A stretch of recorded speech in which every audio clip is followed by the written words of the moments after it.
Percaya atau tidak, ada sebuah frasa yang menyebut jika seseorang memiliki wajah mirip dengan 7 orang di dunia.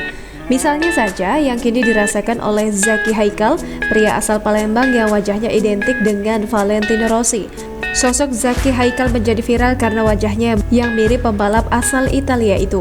Pada Senin 1 Maret 2022, Haikal pun diundang ke acara komedi Trans7 yakni Lapor Pak.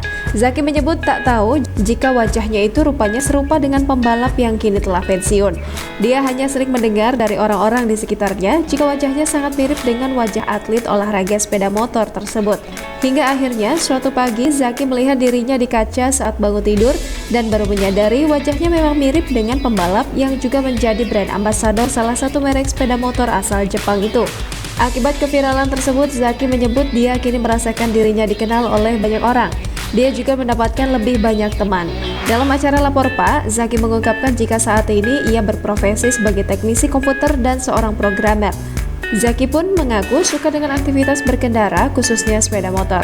Baru-baru ini pun Zaky membuat heboh pasalnya dalam unggahan akun Instagram @onlinenews.idn. Ia rupanya turut menonton gelaran MotoGP Mandalika. Sontak hal itu pun membuat penonton lain berbondong-bondong menghampirinya meminta bersuah foto. Jangan lupa subscribe, share, komen, dan like ya!